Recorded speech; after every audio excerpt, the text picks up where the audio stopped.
fellow travelers, and welcome to The Way of the Showman, where we view the world through the lens of showmanship. I am Captain Frodo, and I will be your host and your guide along the way. And we are stepping into the last quarter of the exploration of play and showmanship. We are coming to part the last, where we're going to bring it all together.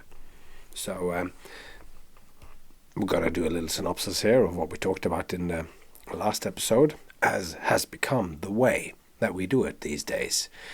It's inspired, I guess, in a sense, by me having watched, during the pandemic, I watched Awakening from the Meaning Crisis by John Vervaeke, and just like any good lecture series, he starts each episode by bringing together what he talked about last time, some points, clarifying some things sometimes, and I remember always having that good little primer, and sometimes there was bits in that synopsis that made me go, yeah, that's right, that's what the point was of that thing. 'Cause sometimes when somebody goes on for at length about something, we might sometimes forget why there's so much, because you just get stuck in those details of what it is. So hopefully these synopsises don't feel completely like, I'll just skip past this, but that it actually sums up some of the things that we talked about and prepares ourselves, much like previously on The Mandalorian or whatever. So last time we in general talked about the playful nature of reality. Is it so that there's an aspect weaving through reality in all aspects which is playful? And if there is so, then I was contemplating this thing of the joy of discovery. When we discover something in the world, when we recognize a connection, when we understand the relationship between one thing and something else, it has a joyful feeling to it. I certainly love it when I realize that some book that I'm reading is actually really connected to someone else. I remember when I was reading The Beat Poets that I loved that different people arrive and emerge in each other's books and all of that sort of stuff. That is right up my alley. So I guess that is a big feature of things like the Marvel Cinematic Universe and that at these times. So this joy of discovery and the joy of connection, because there is this joy, and is this joy, do we actually have then when we play a particular kind of sense or sensibility that is in us, where we discover these things which are always there? Like, do we discover certain things when we approach the world playfully that are already there, or are they there now to be seen because we are playing? Maybe it's a little bit of both, but I do think that I certainly made a case for that last time, that there might actually be the way that we connect to the world actually affords us different things. If you do it in one way, you are afforded certain experiences and certain aspects of reality, whilst if you're in another frame of mind or so, then you will discover different things, and the other stuff might be completely invisible. Then we talked more about connection and play, and we talked then finally about how can we, through play, the aspects that we see in the world, is that the most human things? Is it human culture that we discover? We looked at how Huitzinger kind of claims that play actually gave rise to law, such different domains as law, war, knowing, poetry, mythopoesis, philosophy, and art, which is all pretty key human inventions right there, or human aspects. So maybe play allows us or affords us to see these things. So with that said, that was the short end of the stick of what we talked about last time. And if there's any details that you're uncertain about, then I thought last episode was particularly good. When I read it, I felt like, okay, these are some good insights right here. Not every episode is going to be as awesome as they could be. There is a limit to how much time I have available in my life to create this. So any creation, any creative project will always be the kind of this balance between the work that you would like to put in and all the amount of books that you would like to synthesize and the thread that you're going to make in it. And would it be excellent if I went through this maybe 2 or 3 drafts more? Yes, it would, and maybe then it would be more like a book. At the moment, it's an excellent manuscript for sharing some of these ideas, even if some of the ways that I express it might need more work. But what I'm hoping is going to happen is that these things are going to be done by you in your imagination. So, without further ado, let's jump into the world of ideas. Now, after all the things that we've talked about along this way, I believe we both see play quite differently now. Certainly we see it as more than mere play. We've shared so many insights and examinations, like how play is better defined through a list of features than a definition. And this is in part because naming something, in thinking we've grasped it, we invariably name it too small and too soon. As we've talked about, we've seen how parental love created the original playground where the seeds of play could sprout and grow. That human beings are never more free or more fully themselves than when they play. We've seen that not playing makes you sick, that there is a powerful connection between play and learning, and that a great deal of scholarly work places play as a plausible origin process for culture, law, art, ritual, and religion. We also looked at how trying to grasp and thereby name play by its features and characteristics and uses in all things human culture for its role in the survival of the species, the development of the child's ability to function in the world, or as a tool for learning, inevitably also names play. Even all of these names play too small. That playful interactions, unfolding relations, not random and meaningless, but mutually responsive playing out strings of actions, events, and choices, each bouncing off the previous and resonantly responding, and in ways that are inherently meaningful. It all creates, for lack of a better word, stories. Meaningful stories are about interactions and relations between characters, human, animal, plants, things, whether patterns or concepts like narcissism, anger, dreams, death, and love, myths, fairy tales, and great stories are plentiful, which we have discovered along the way. And that means that they are absolutely serious and funny stories. Funny books are serious too. Terry Pratchett, Dr. Seuss, and David Sedaris are serious, even if they are funny, or perhaps because they are funny. So after this journey, where we have broadened our horizon of understanding, when I write play, when I say play, you no longer see what you saw before when this exploration began. The word play is now more than. Just seeing the word is different, it's bigger, and implies more.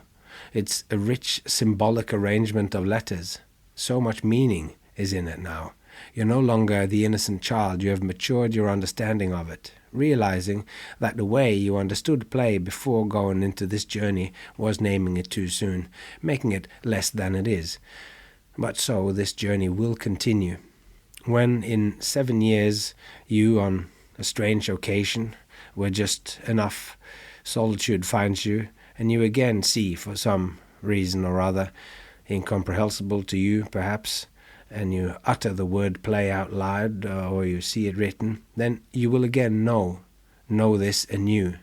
And in that moment, 7 years from now, you will know that the way you named play that time, 7 years ago, which is right now, when you are reading this word, and then you will realize, word, and realizes it's spelt wrong. Actually, I spelt that wrong this is a little author's joke here, that I just, a little gag, and I just got fully taken in by it here. I was going, oh no, I've spelt that wrong, but I pretended to you that I had written it correctly. Anyway, that was one of those cool gags that happens, like what happens off screen in a movie. Anyway, if this was a show that took those kinds of things seriously, we'll probably edit that out. But anyway, we've now lost the thread a little bit. But 7 years in the future, you will realize that even this time when you saw play as something all that much more, and this time right now, that we're not now, even though it's greatly expanded, hopefully in your ongoing relationship with play, you will realize that looking back 7 years, you will be naming it too small now. Even after reading this whole book, or that I've read you this book and commented on it in left, right and centers, but also know that the time 7 years in the future, after you have gained so much more knowledge and wisdom, you will once again name play too small. Such is life. It's a game you can't win, unless all you want from it is to enjoy the play along the way. If you play in the infinite game, then everyone is winners. So with all this in mind, anything that I say about play and its relation to showmanship is going to be naming it too small. It's going to be more than what I say. And I feel like what I have thought on the intersection between the two might just be too obvious, and that you are way too smart to want me to have to spell it out to you. So the best conclusion to this is that you now have, after Season 2's project of understanding showmanship, and this season's project of understanding play, then we have already laid the necessary foundation for this new relational understanding in you, if you have found the time to listen to it all. For the ongoing conclusion, where two becomes three, where the twain shall meet, will live on in you. I have shared all these ideas, stories and aspects of play, so that you too will have the grounds to grasp the depths of the metaphor of showmanship as play. Keeping the two in mind will be an unfolding conversation in your mind and in your work, if you let it.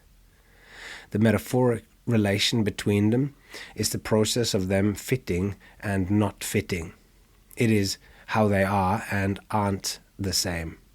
It is how one aspect of one will inform you of how to approach in the other. So like one aspect that you understand in one thing will guide you and inform you towards how to do something in the other domain. Showmanship and play going back and forth.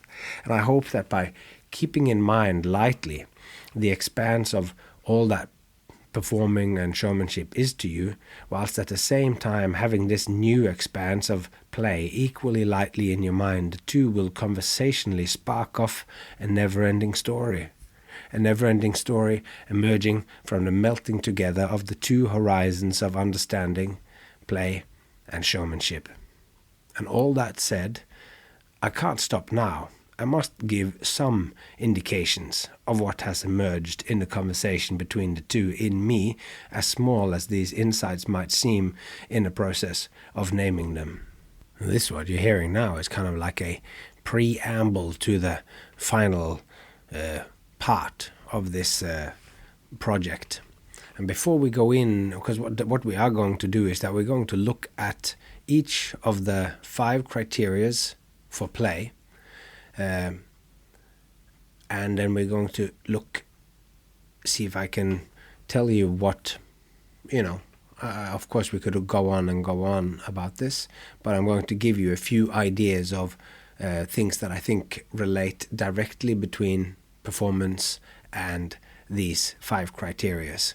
So to give you a sort of blow-by-blow kind of guide, not to in any way exhaust it or so. I'm thinking that you will find these and find your own things, and that's why you're a reflected artist and creator, and why you are listening to this podcast. So I think you have all you need, but some indications for those people who are either interested in hearing my thoughts or that might find that these more concrete examples to spark off more of more connections in your mind.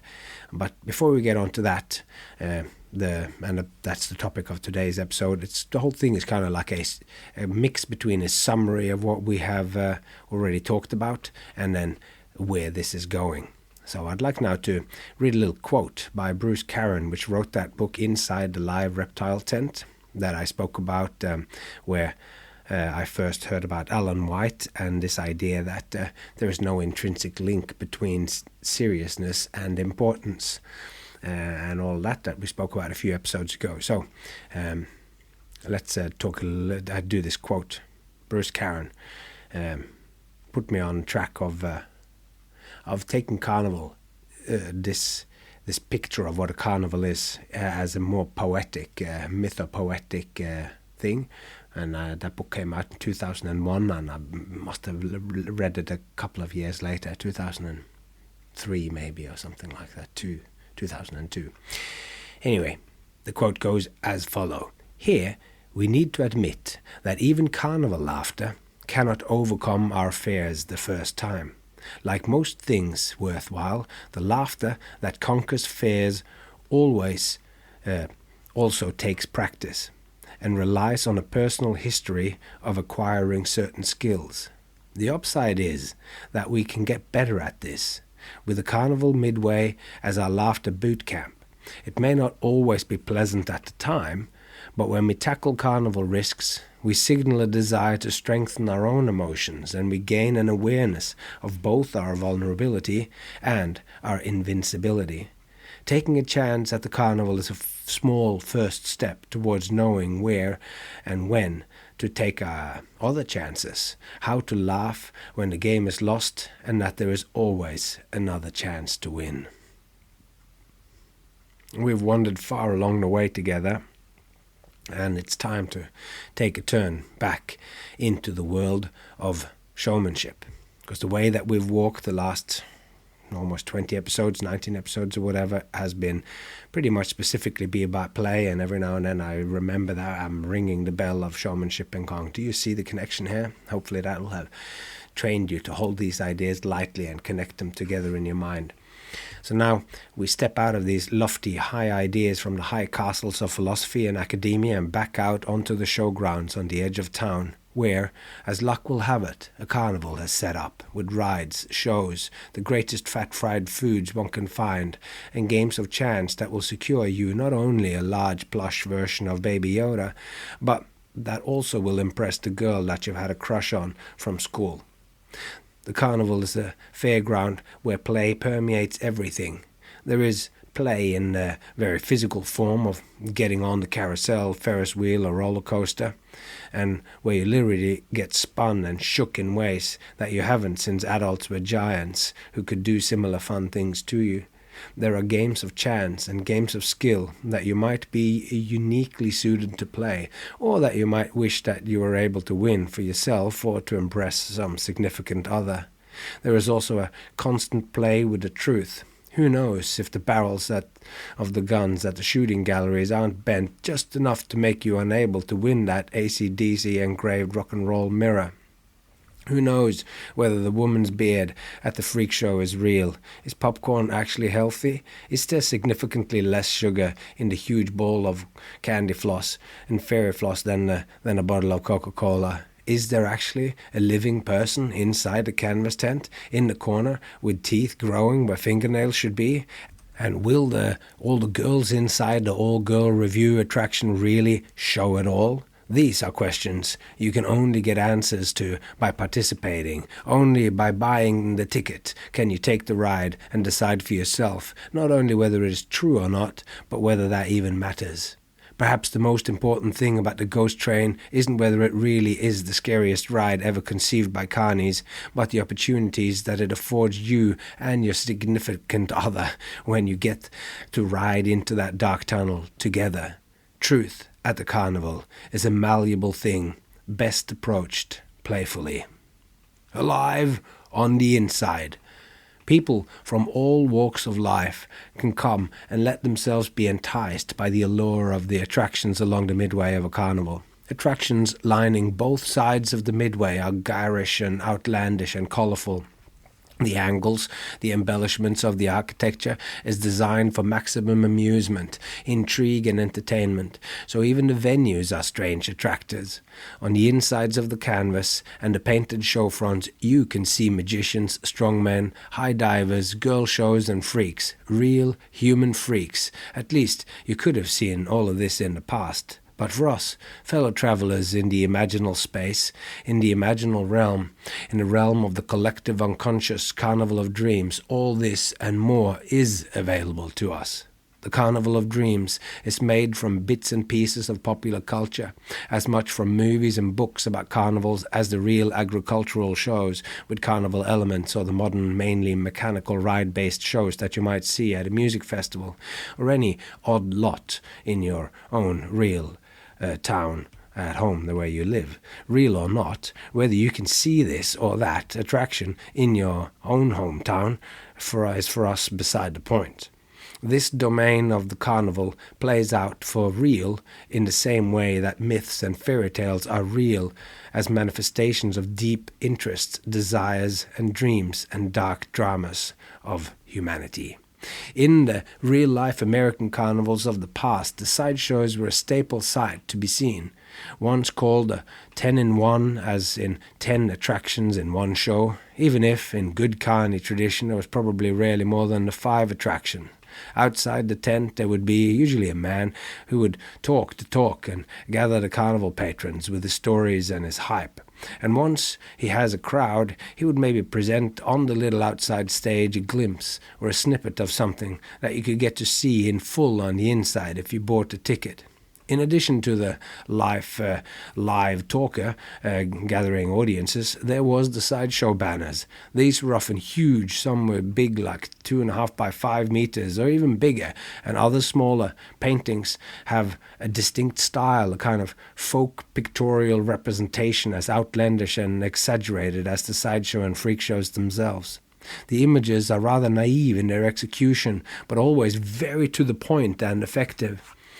Painted with bright, eye-catching colors and powerful imaginative representations of freaks, geeks, and strange girls, as the 1995 book's title puts it, which the title is Freaks, Geeks, and Strange Girls, Sideshow Banners of the Great American Midway.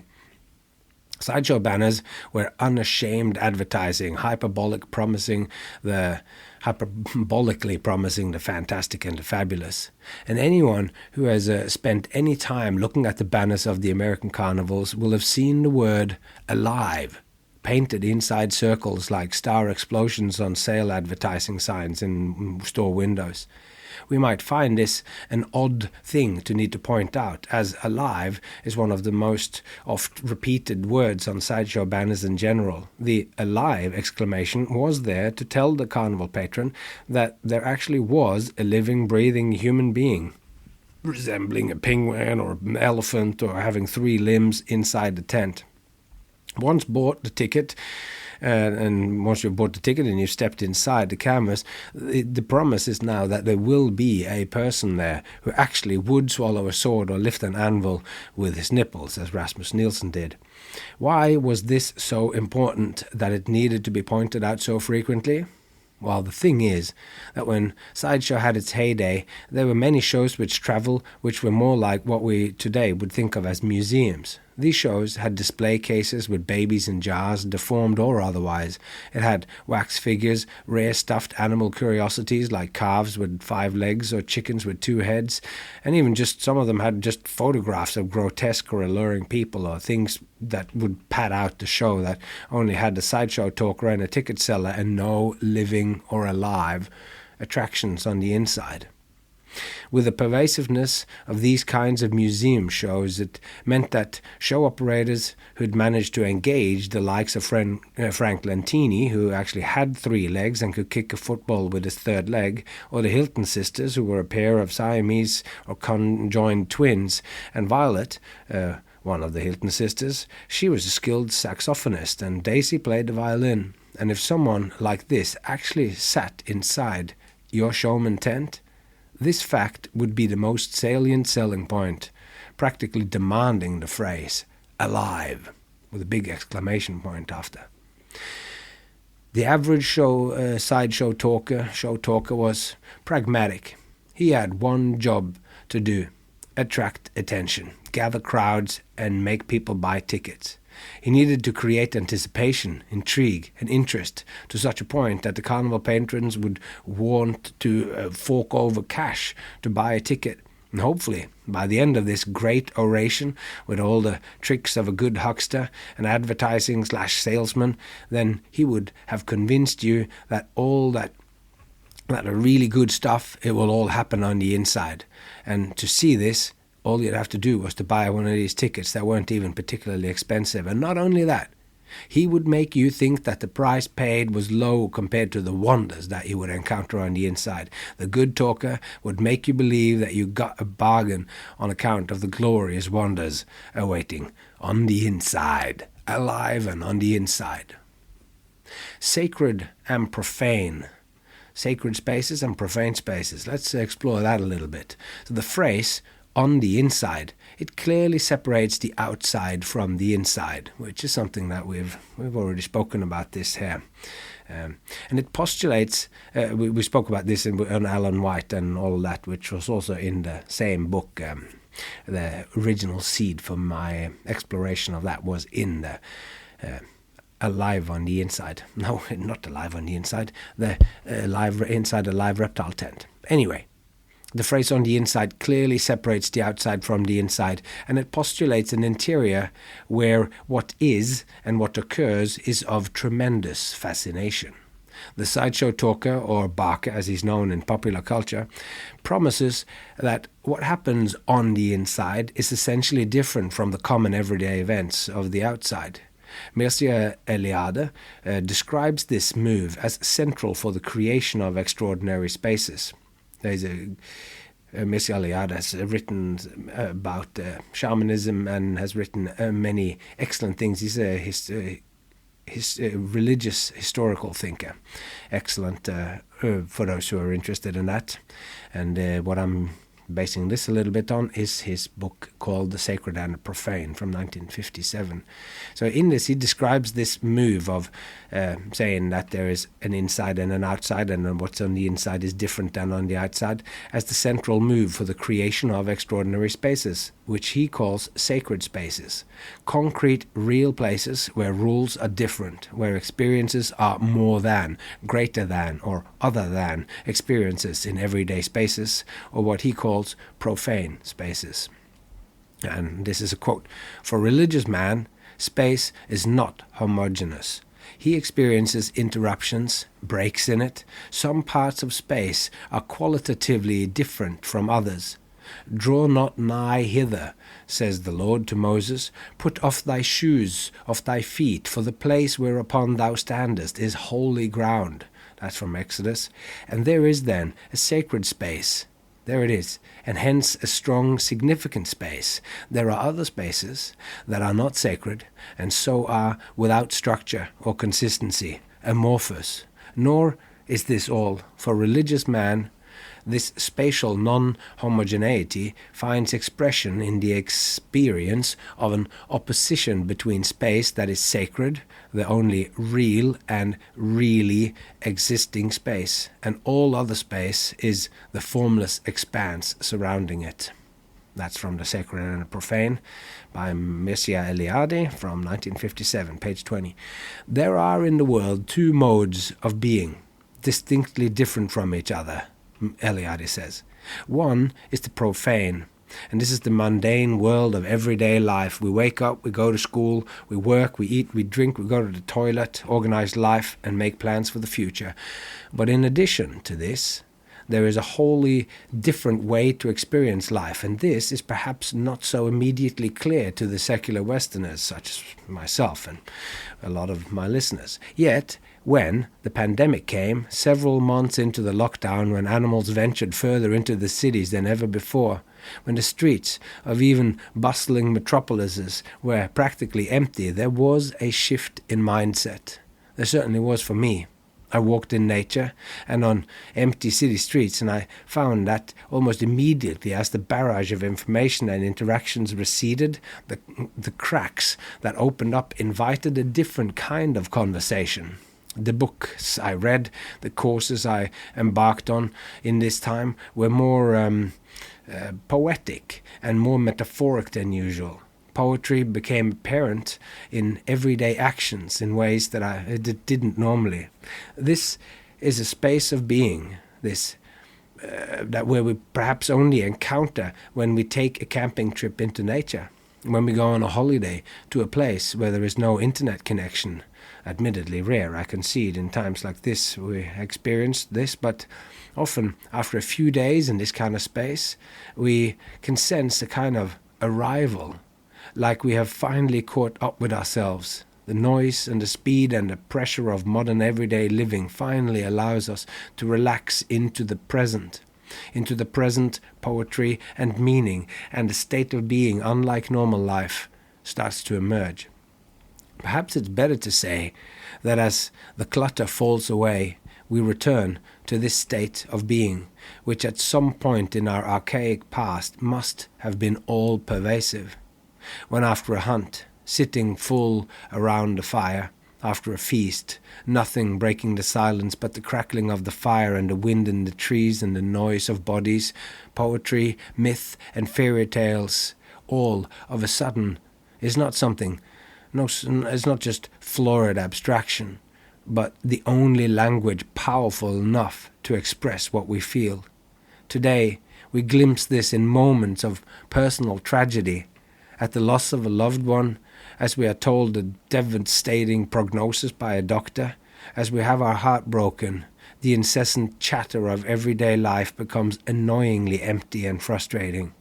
And in moments like this, poetry and sacred language once again becomes the only way to express the immensity of experience.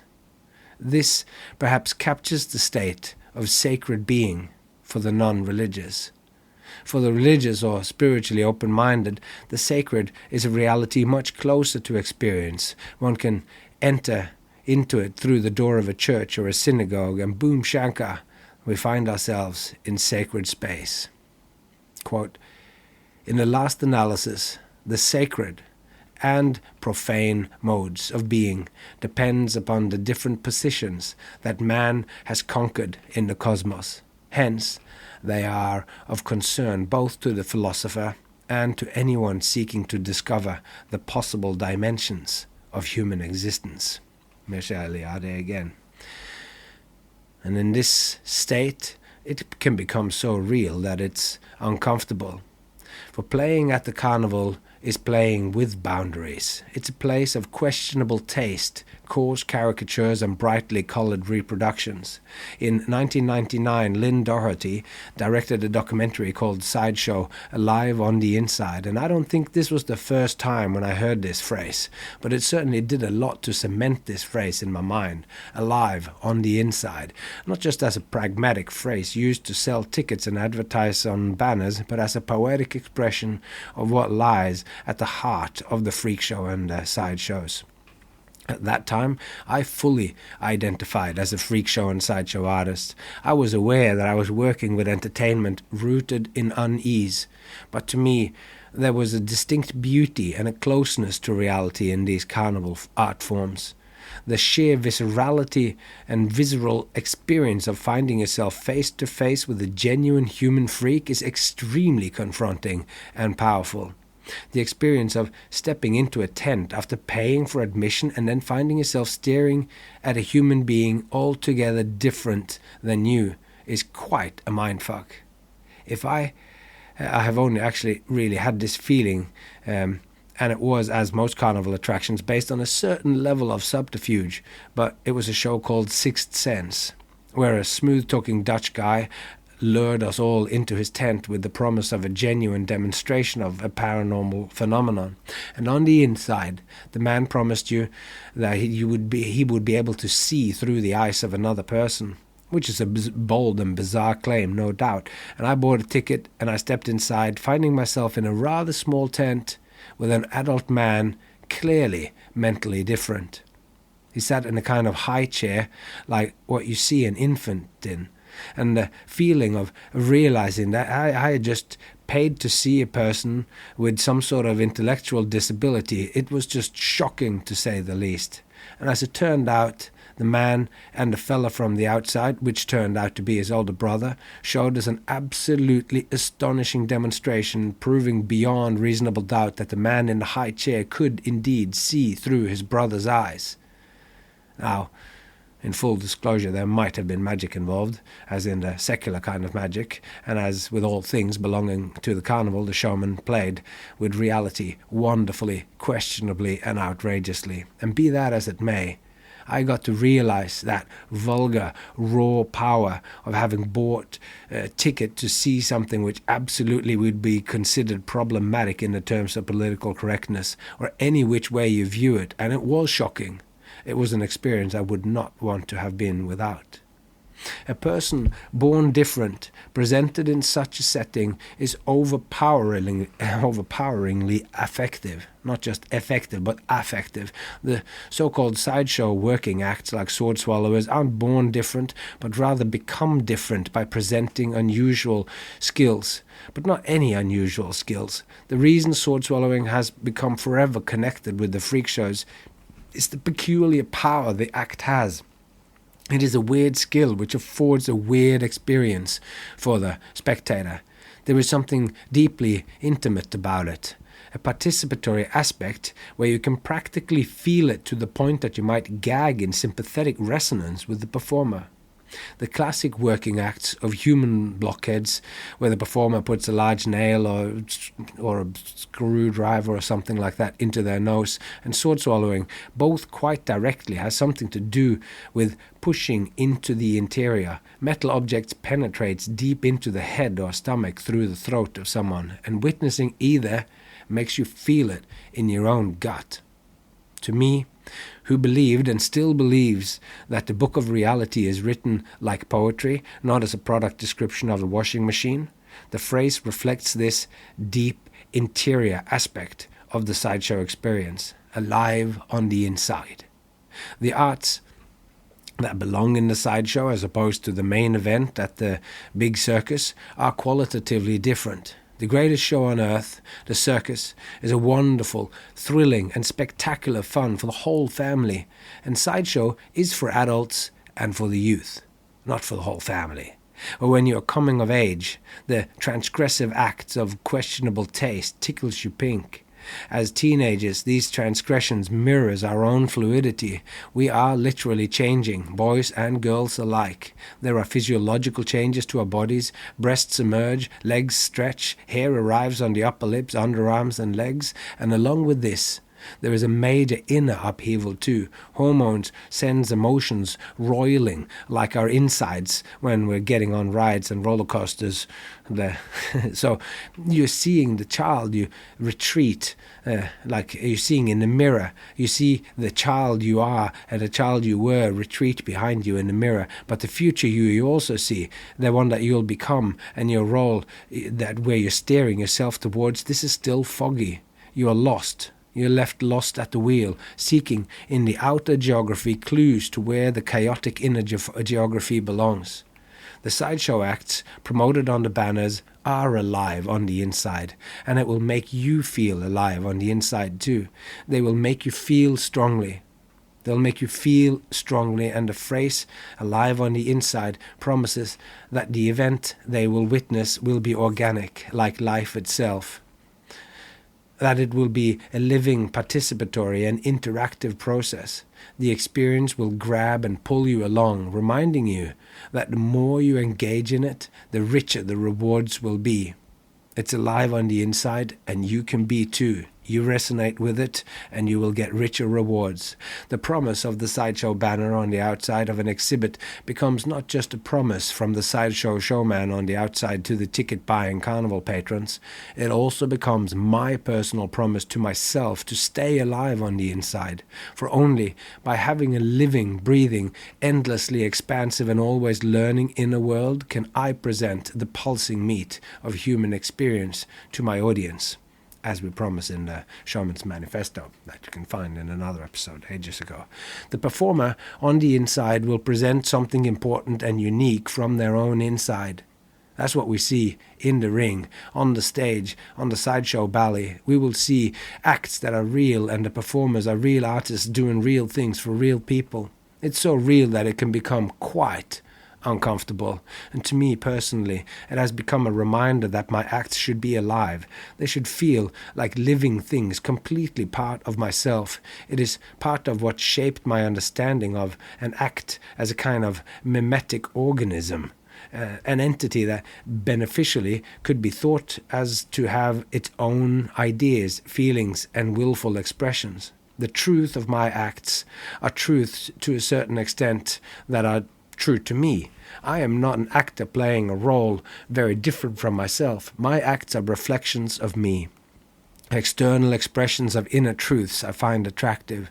So the phrase, alive on the inside, became a reminder that to create an act of a show that's alive, I have to be alive.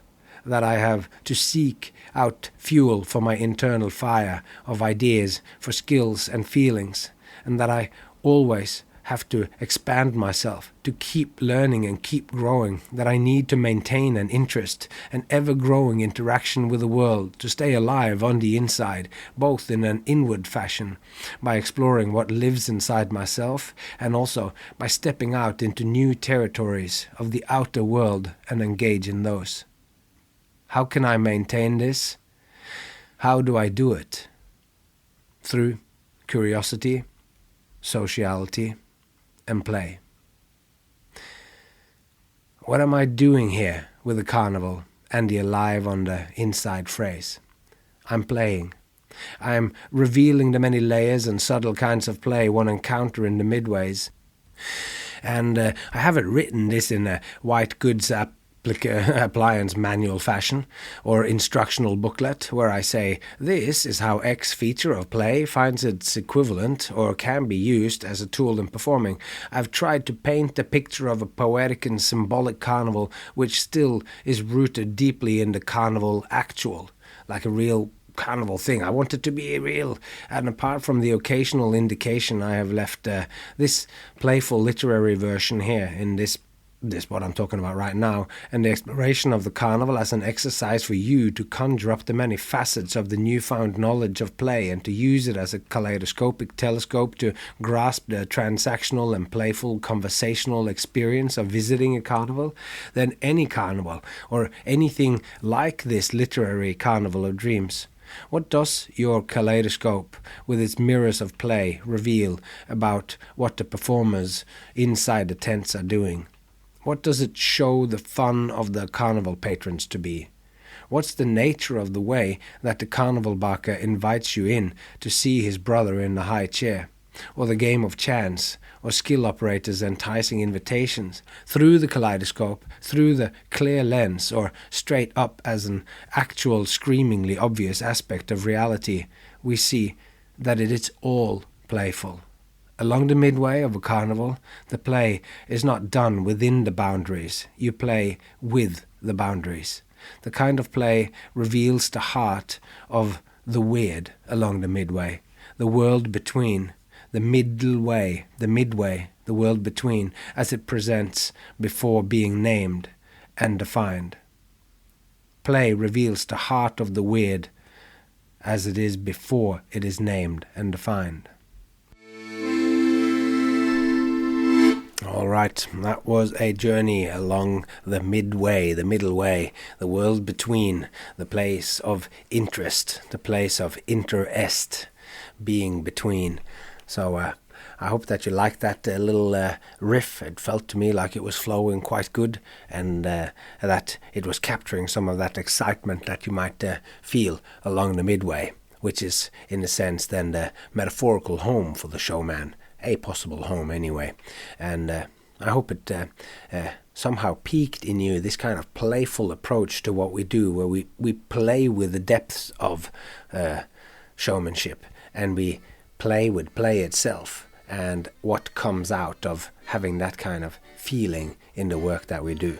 So until next time, tell your friends about this podcast, write about it on Instagram, follow me on Instagram. You would be totally awesome if you did that. So until next time, take care of yourself and those you love, and I hope to see you along the way.